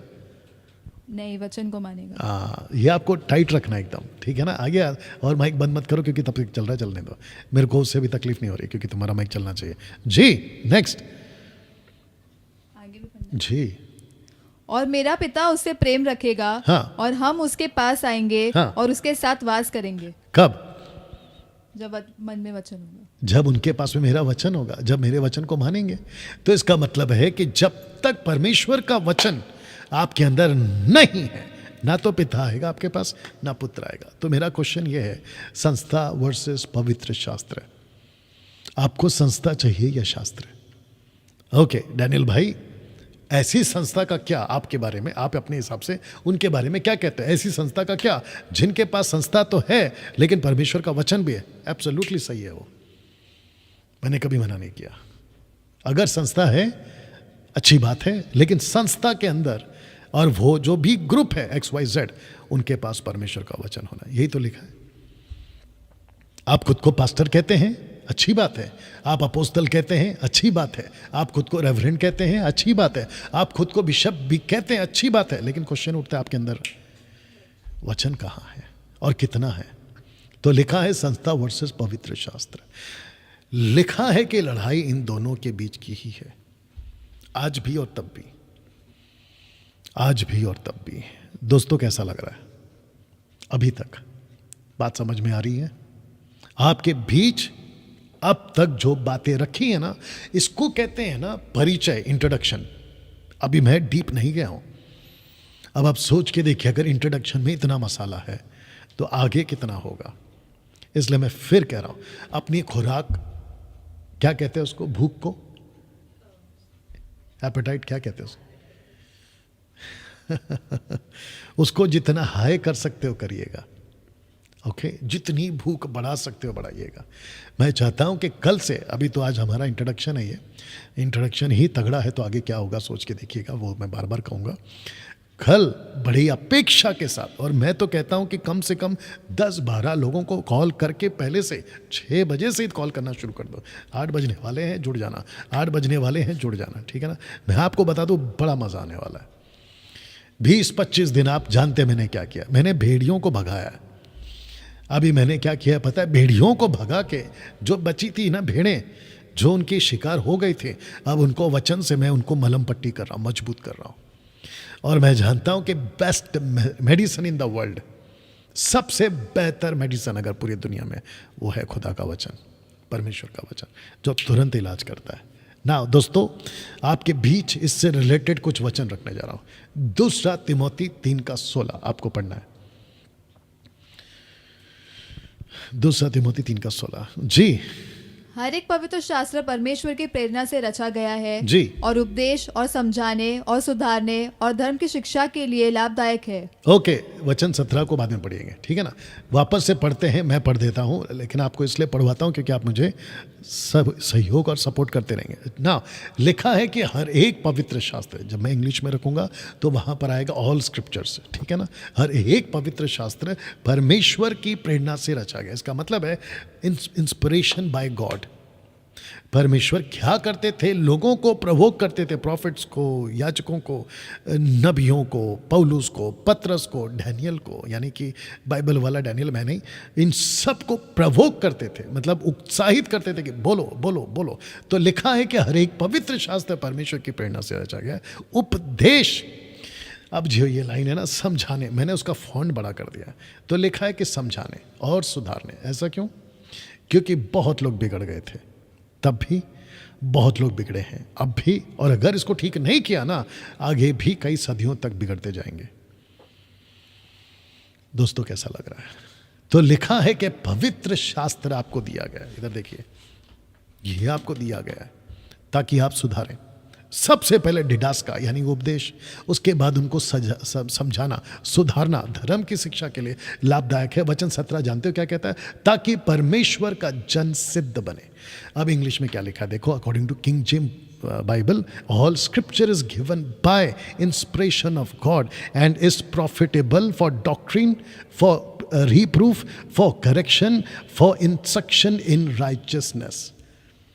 ताकि परमेश्वर का वचन दिया गया है रिप्रूफ का मतलब समझते हैं, क्योंकि कुछ भी चीज जो बाइबल के अंदर है उसको कंफर्म करने के लिए बाइबल के अंदर ही उसका स्क्रिप्चर है, प्रूफ करने के लिए, रिप्रूफ, समझाने के लिए। ये सही है, ये सही है, ये सही है। दोस्तों यहां तक ठीक है? कैसा लग रहा है अभी तक? और हमारा टॉपिक क्या है? ट्राइयून गॉड। मैंने अभी तक उसको हाथ नहीं लगाया, बल्कि मैंने आपको क्या किया है कि जिस स्क्रिप्चर से हम सीख सकते हैं। यीशु की प्रार्थना थी, हे पिता ये तुझे जाने। यीशु की प्रार्थना थी, मैंने तेरा वचन उनको सौंप दिया। यीशु की प्रार्थना थी, इन्हें दुष्ट से बचा कर। ये 3 के ऊपर मैं बात कर रहा हूं। तो स्क्रिप्चर बहुत ज़रूरी है, बाइबल बहुत ज़रूरी है। मैं डैनियल राज आपके बीच में 2, 3, 4, 5, 6 जितनी भी एपिसोड पे बात करूंगा इस टॉपिक को, खास करके ट्राइयून गॉड के ऊपर, स्क्रिप्चर से ही बात करूंगा, वचन से ही बात करूंगा। तो पौलुस के वक्त में कुछ यहूदी लड़के, जूइश बॉयज, यहूदी लड़के पौलुस को सुनते थे। देखो क्या लिखा है। ये लोग तो थिस्सलुनीके के यहूदियों से भले थे। ठीक से पढ़ो और अच्छे से आओ। लिखा है ये लोग तो थिस्सलुनीके के यहूदियों से भले थे। हाँ, और उन्होंने बड़ी लालसा से वचन ग्रहण किया। हाँ, और प्रतिदिन पवित्र शास्त्रों में दृढ़ता से रहे। और ये बात प्रतिदिन पवित्र शास्त्रों में ढूंढते रहे कि ये बातें यूं ही है कि नहीं। वहां से नहीं दिख रहा है, किसका लाइट आ रहा है? ऐसा क्यों?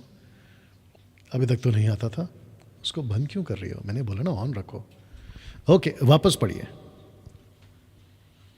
ये लोग तो थिस्सलुनीके के यहूदियों से भले थे, और उन्होंने बड़ी लालसा से वचन ग्रहण किया, और प्रतिदिन पवित्र शास्त्रों में ढूंढते रहे कि ये बातें यो ही है कि नहीं। ओके, अभी अच्छे से प्रैक्टिस करो, ठीक है?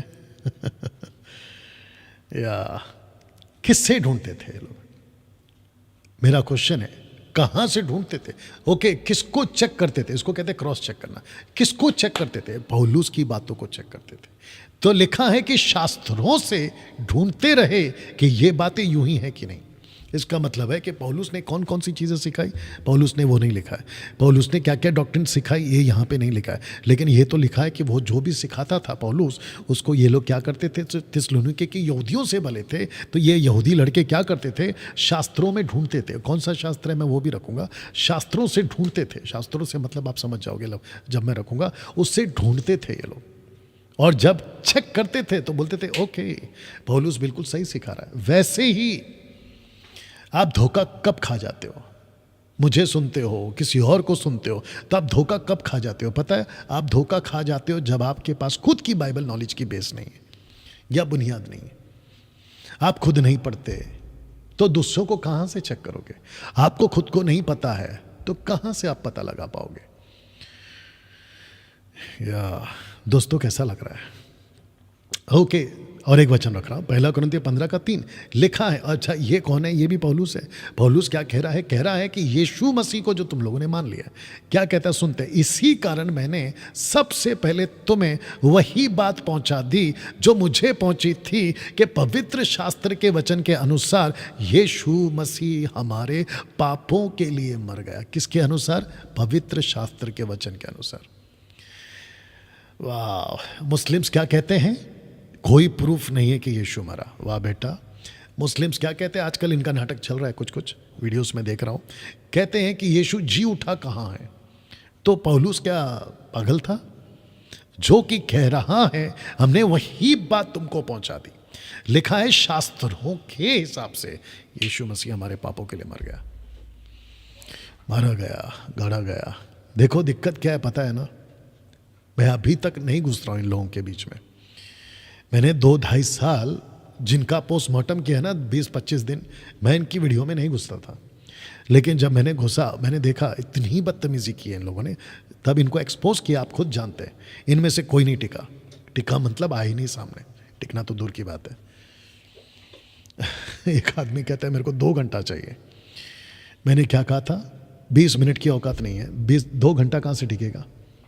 या वैसे ही इन लोगों के बीच में अभी मैं घुसा नहीं हूँ, लेकिन जिस दिन मुझे परमेश्वर ने सिग्नल दे दिया मैं इनके अंदर घुसूंगा। जो ये अनाप शनाप वक्त है ना कि कहाँ लिखा है कि यीशु मरा जी उठा, जिस दिन घुसूंगा उस दिन फिर करूंगा इनका भी पोस्टमार्टम।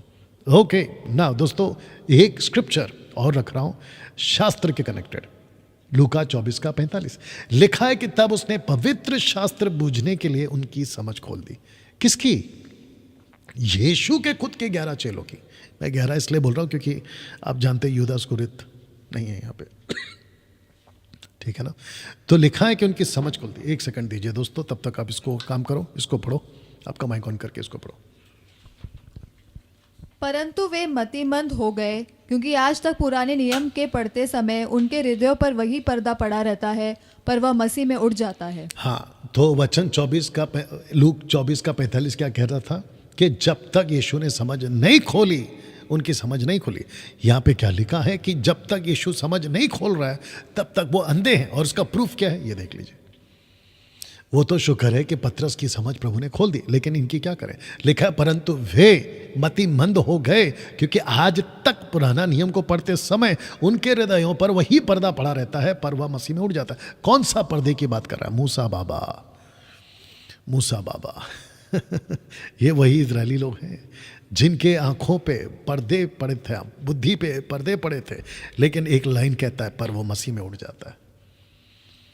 तो जिसके चलते जब तक परमेश्वर उनको पवित्र शास्त्र समझने की ताकत ना दे, वे नहीं समझेंगे। तो जिसके चलते अभी जो अगला स्लाइड है, मैं चाहता हूं कि उसको ध्यान दीजिएगा। मैं डैनियल राज भी आपको पवित्र शास्त्र से ही ढूंढ कर सिखाऊंगा। कौन सा टॉपिक? ट्राइयून गॉड का जो मैं भी रखूंगा। तो इसको मैं फिर से पढ़ दे रहा हूं कि मैं डैनियल राज आपको पवित्र शास्त्र से ही ढूंढ कर सिखाऊंगा। इसको ऐसा कहते हैं कि खड्डा खोदूंगा मैं, जिसको कहते हैं ना डिग करना, जमीन के अंदर खजाना छुपा है, उसका गड्ढा खड्डा जो भी बोल लो, उसका गड्ढा करूंगा मैं, मेहनत करूंगा मैं, औजार होंगे मेरे, हाथ छिलेंगे मेरे, नींद खराब होगी मेरी, लेकिन उसका खजाना तुम खाओगे। दूसरे शब्दों में उसका जो गोल्ड है ना वो तुम ले लेना। तो ये जब तक, और मैं आपको अभी बता दूं कि ट्राइयून गॉड के बाद में मेरा अगला टॉपिक है दशमांश, मैं उसकी भी डीप में जाने वाला हूं। तो वापस कह दूं कि मैं डैनियल राज भी आपको पवित्र शास्त्र से ही ढूंढ कर सिखाऊंगा। तो यीशु के बारे में ओल्ड टेस्टमेंट में, पिता परमेश्वर के बारे में ओल्ड टेस्टमेंट में, पवित्र आत्मा के बारे में ओल्ड टेस्टमेंट में जितना कुछ लिखा है वो सब कुछ ढूंढ कर विथ स्क्रिप्चर, क्योंकि सारा खेल वचन का है। शास्त्र से अगर आपकी समझ नहीं खुली, गई भैंस पानी में। दोस्तों यहां तक कैसा लग रहा है?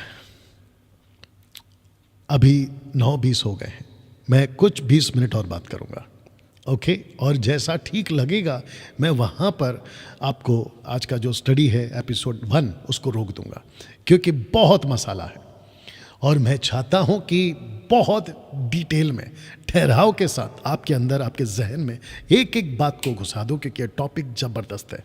और मैं जानता हूँ कि इसको देने के बाद, और ये मसीह समाज में जब ये वीडियो वायरल होगा, लोगों तक जाएगा, तो सबसे ज़्यादा संतुष्टि उनको मिलेगी जो ट्राइयून गॉड पे बिलीव करते हैं, और सबसे ज़्यादा हल्ला मचेगा जो वन गॉड वाले हैं।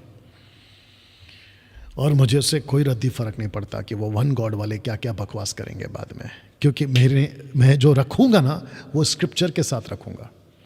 और मैं आपको अभी से बता दूँ कि मैं जो स्क्रिप्चर रखूँगा वन गॉड वालों के पास में, उस स्क्रिप्चर को कैंसिल करने का, उस स्क्रिप्चर को गलत साबित करने का उनको कोई मौका नहीं दूंगा, क्योंकि मैं एक जगह से नहीं 4 जगह से घेरूंगा उनको। वाह, यहाँ तक ठीक? ओके, अब बात करते हैं मूसा की जुबानी।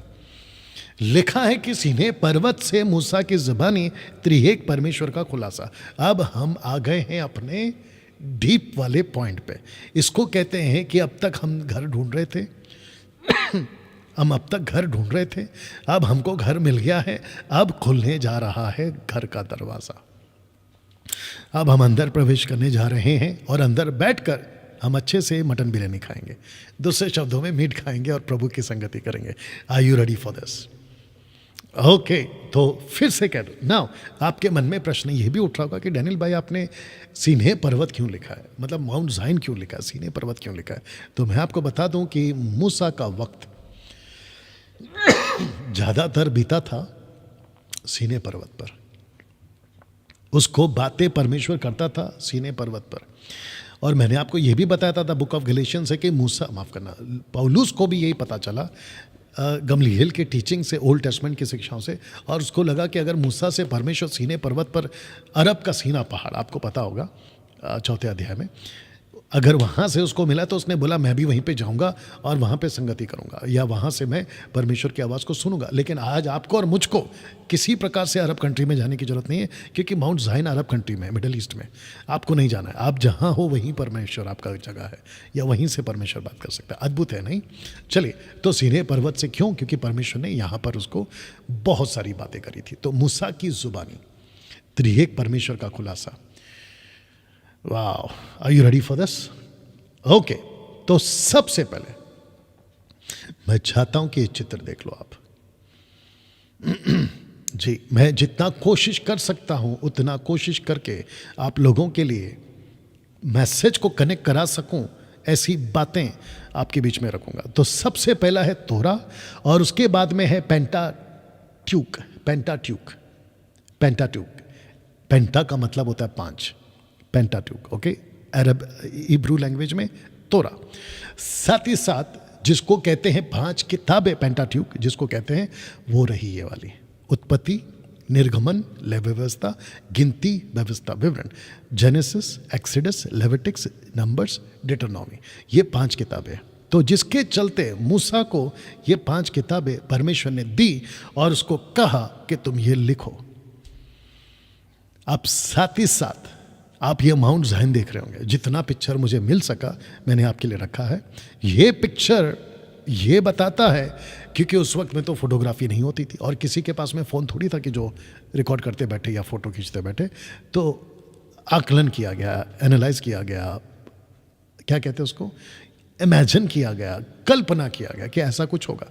और बाइबल में लिखा है कि चारों पहाड़ों के चारों तरफ बाड़ा बांधा गया था ताकि कोई इंसान उसके पास ना जा सके। इतना गंभीर परमेश्वर उन लोगों से बातें करता था, लोग डरते थे परमेश्वर के इस पहाड़ के नज़दीक जाने के लिए। और मूसा इब्रानियों का 12वां अध्याय में कहता है, मैं डरता हूँ, मेरे दोनों हाथ कांपते थे, मैं कांपता था जब उसकी आवाज़ सुनता था। इतना भयंकर परमेश्वर ने बातें करी। तो इसका मतलब है कि मूसा को परमेश्वर दिखाई तो नहीं दिया, बहुत ध्यान देना, मूसा को परमेश्वर दिखाई तो नहीं दिया, लेकिन मूसा को परमेश्वर सुनाई जरूर दिया।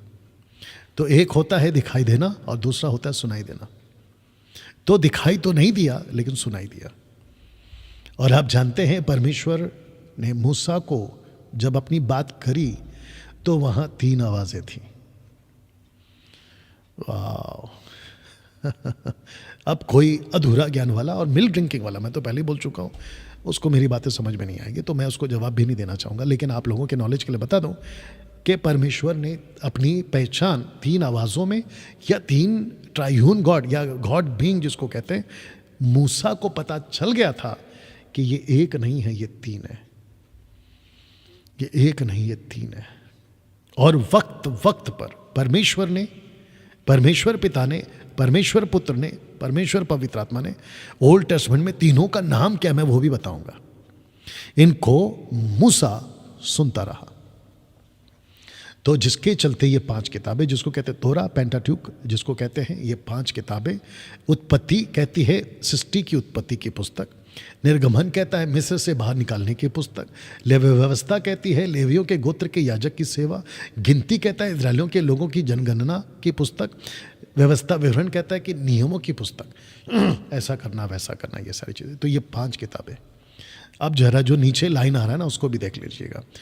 इन 5 पुस्तकों को पूरी दुनिया मानती है अभी भी, इन 5 पुस्तकों को।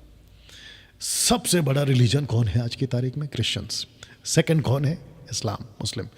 लेकिन आपको पता है जूइश, तो क्रिश्चियंस, मुस्लिम्स और जूइश, ये तीनों के तीनों जिनका इनसे कनेक्शन है ये मानते हैं। बहुत सारी हॉलीवुड वाले, नॉट हॉलीवुड, हाँ हॉलीवुड वाले, जिसमें मिल गिब्सन एक आदमी का नाम है, डायरेक्टर है वो।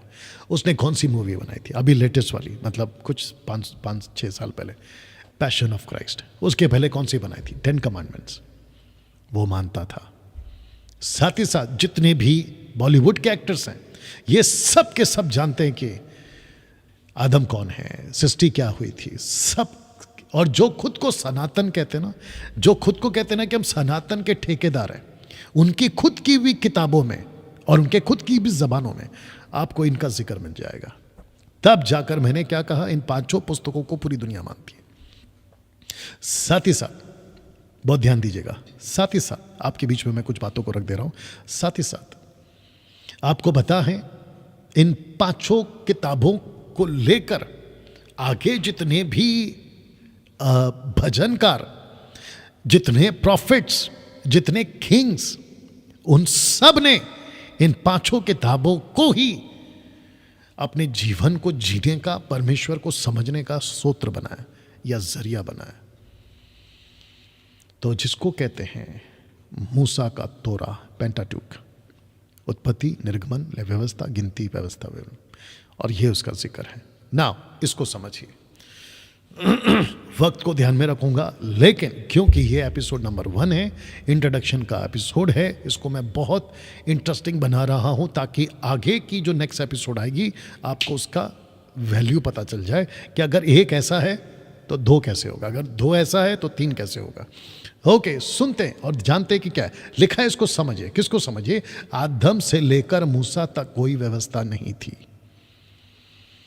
या आदम से लेकर मूसा तक कोई व्यवस्था नहीं थी।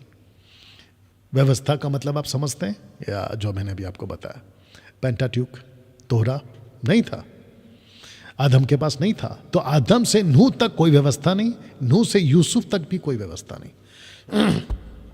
डैनियल भाई कैसे? मैं आगे रखूंगा, पहले इसको देख लो। आदम बिना व्यवस्था, हनोक बिना व्यवस्था, नूह बिना व्यवस्था, अब्राहम बिना व्यवस्था, इसहाक बिना व्यवस्था, याकूब बिना व्यवस्था। अब इसको देख लो, 430 साल तक या वर्ष तक भी बिना व्यवस्था, यानी कि जोसेफ से इजिप्ट का राजा, जिसको कहते हैं कि जोसेफ तक का राजा, क्योंकि उसके बाद में मूसा का टाइम आता है, तो तब जाकर मैंने ये लिखा है कि 2000 वर्षों से भी ज्यादा तक तोरा, पेंटाट्यूक पृथ्वी पर नहीं था। ताज्जुब, ये सच है, क्योंकि किसी को नहीं पता था सिवाय आदम के। क्योंकि जब अगर आप आदम की भी बात करते हैं ना, मूसा के हिसाब से हमको भी पता चला है। मैंने इसलिए क्या कहा था कि मैं शास्त्र से ही बात करूंगा। आदम तक को नहीं पता था कि सृष्टि बनाई कैसी है, क्योंकि जब आदम बना भी नहीं था ना, तब सृष्टि बन रही थी। क्योंकि आदम कब बना? 6वें दिन। बाकी पिछले 5 दिन में क्या बनी पूरी दुनिया? सोच के देखिए परमेश्वर ने कैसे बनाया, उसको कैसे पता चलेगा? 430 साल तक भी किसी के पास में व्यवस्था नहीं थी। 2000 से भी ज्यादा तक का वक्त आदम से लेकर मूसा तक तोरा नहीं था। कैसे प्रूफ होगा? ये एक वचन है मेरे पास, यूहन्ना की किताब 1:17 कहता है कि इसलिए कि व्यवस्था तो मूसा के द्वारा दी गई, परंतु अनुग्रह और सच्चाई यीशु मसीह के द्वारा पहुंची। कैसी पहुंची? मूसा के द्वारा। व्यवस्था किसने लाई? मूसा के द्वारा। व्यवस्था कहां से आई? मूसा के द्वारा। यहां तक ठीक है दोस्तों? नाउ अब एक बड़ी बात वो आपके बीच में रखने जा रहा हूं। तो यूट्यूब पे कितने लोग हैं अभी?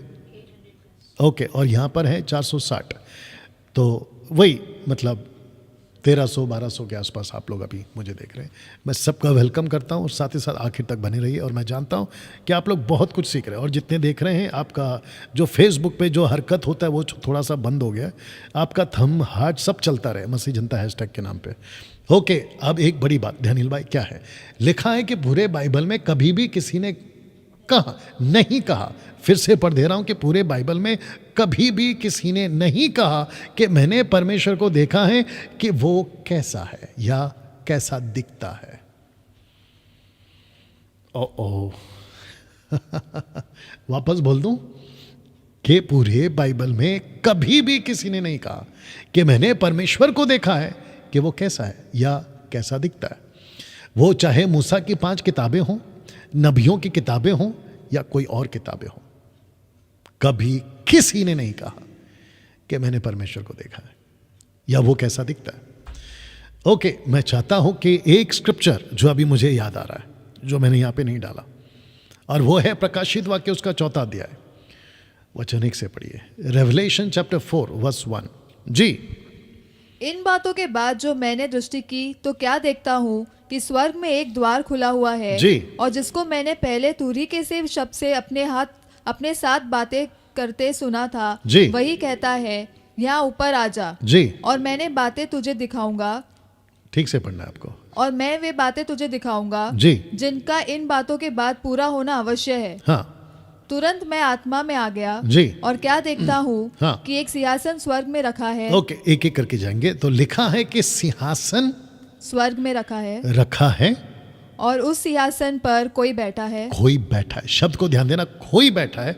अब वो कोई जो बैठा है वो कैसा दिखता है वो भी पढ़ो। जो उस पर बैठा है, हाँ। वह यशब और माणिक्य सा दिखाई पड़ता है। यशब और मानिक सा दिखाई देता है। इसका मतलब है कि जॉन ने जब देखा तो उसको जैसा दिख रहा था उसको डिस्क्राइब करने के लिए उसके पास में ये 2 शब्द है, मानिक और यशब। रोशनी जिसको कहते हैं, लाइट जिसको कहते हैं, बड़ा प्रकाश जिसको कहते हैं। वाह। तो वापस पढ़ दूं।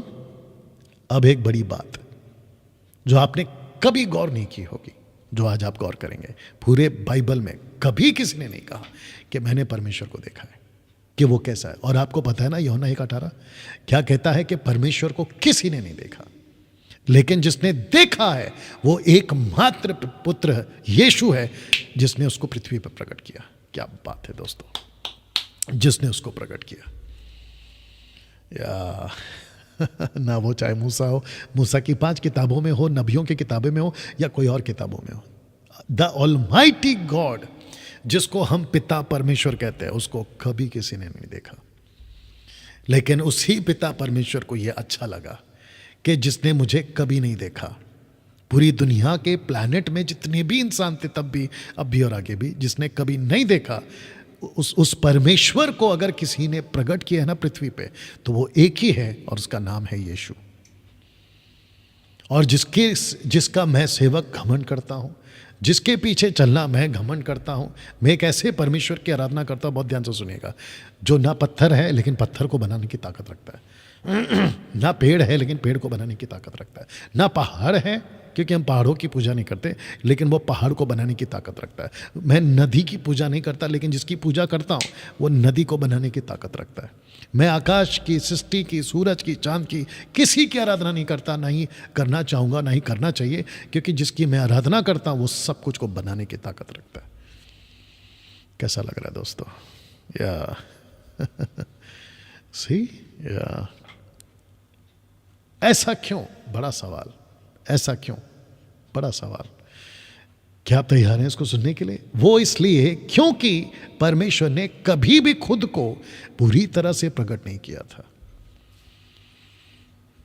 ओके, वापस पीछे जा रहा हूं। एक बड़ी बात, पूरे बाइबल में कभी भी किसी ने नहीं कहा कि मैंने परमेश्वर को देखा है कि वो कैसा है, या ब्रैकेट में कैसा दिखता है।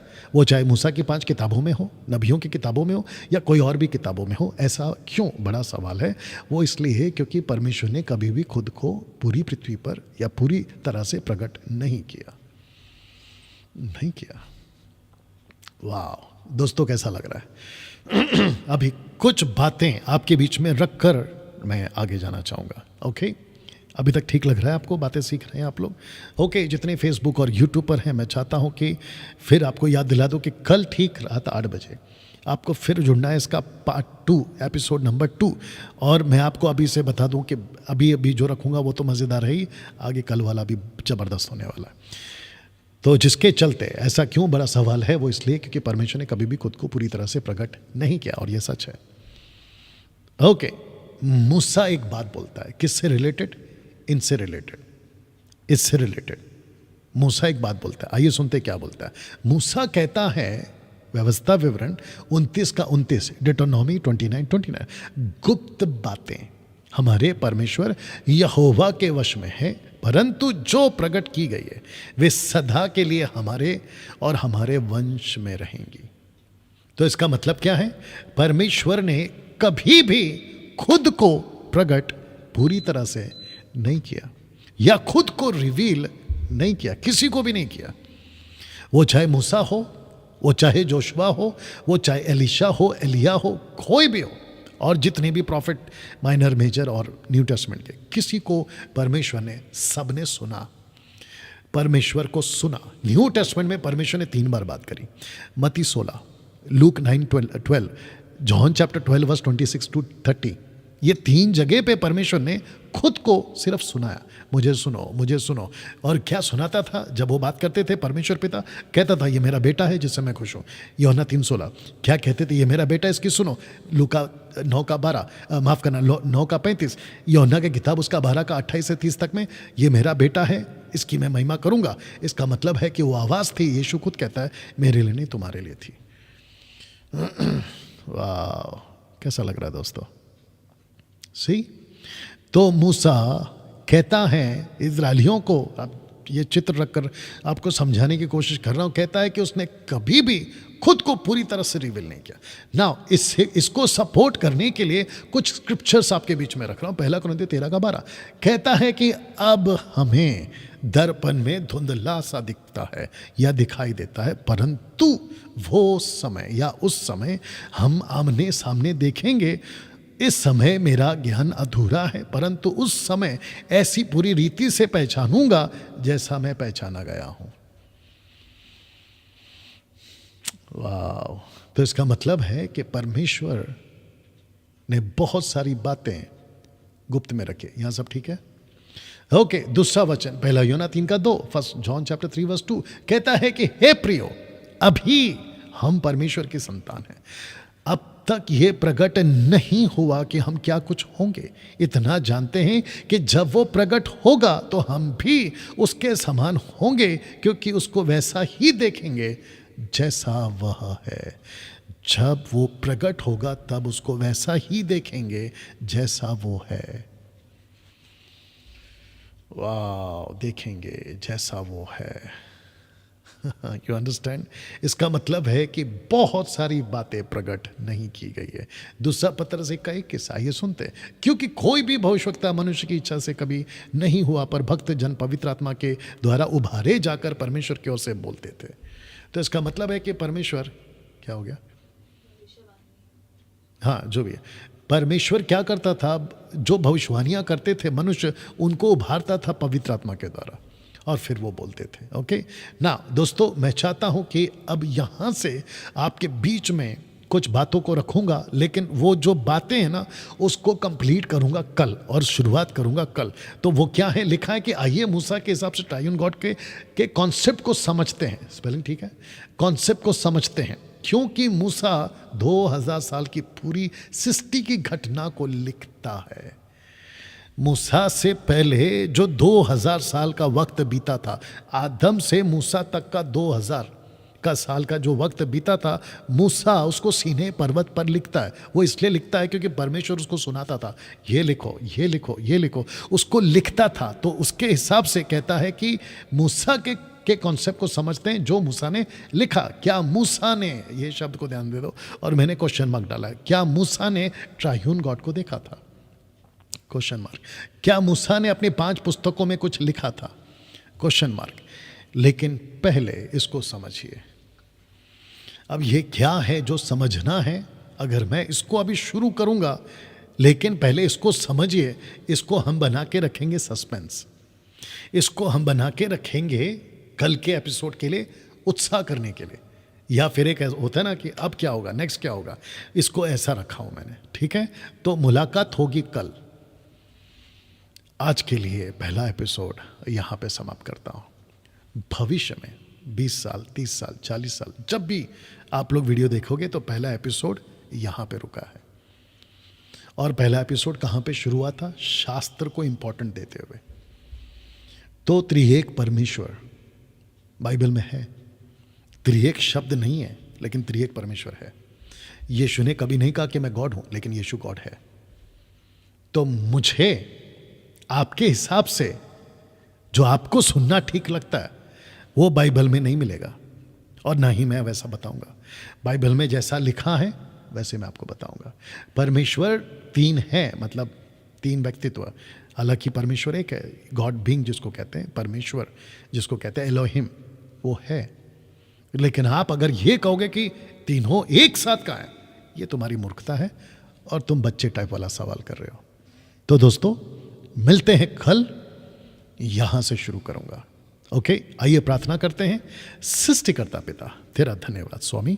मैं जानता हूं कि इस वक्त में जितने लोग देख रहे हैं और जिसने आज का पहला एपिसोड देखा है, मेरी प्रार्थना है प्रभु कि उनके दिलों में यीशु के नाम में अद्भुत तरीके से काम करें और उनकी समझ को और खोलें, ताकि प्रभु इस युग में जहां सब कुछ बिगड़ रहा है, जहां सब कुछ लूसीफर बुराई की तरफ ले जा रहा है, लोगों का भक्ति, लोगों का श्रद्धा, लोगों का प्रेम आपके प्रति जहां कमजोर पड़ रहा है, ऐसी बातें वहां इनको ताकत देने पाए और लोग आपके नजदीक आए। आदर महिमा आपको देता हूं, ये प्रार्थना यीशु के नाम से मांगता हूं, आमीन।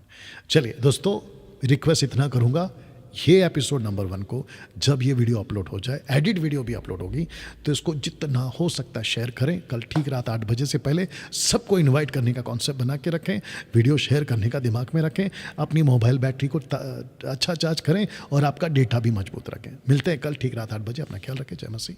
प्रभु आपको आशीष दे।